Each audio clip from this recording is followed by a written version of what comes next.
Welcome to this Render 2018 Inventor course, where we will teach you how to create assemblies. In this first class, we will see how the course is organized to facilitate learning. Come on, let's go.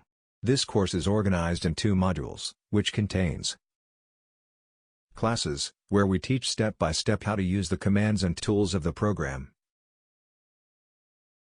Practical examples, where we review the content by performing practical cases.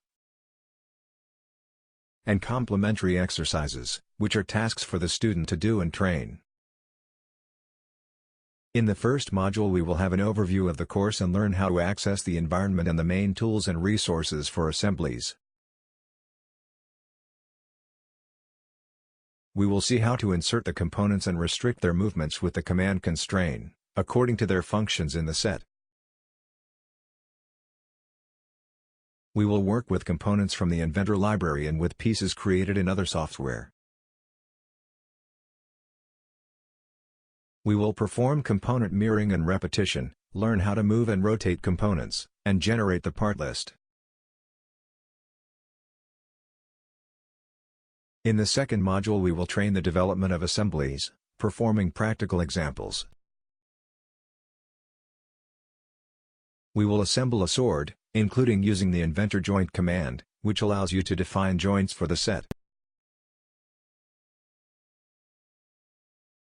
We will also create a set of an anchor point, further training the application of assembly restrictions for imported parts.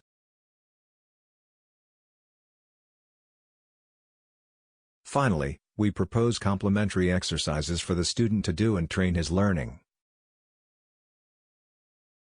Assembling a ratchet key and a griffin key, and further perfecting himself in the use of Inventor 2018 for the creation of assemblies. After completing this course, the student will be able to use Inventor 2018 to create assemblies, and can develop several projects for various applications, in a professional way.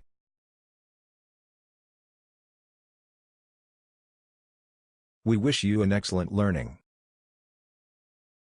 Render Who Knows, teaches.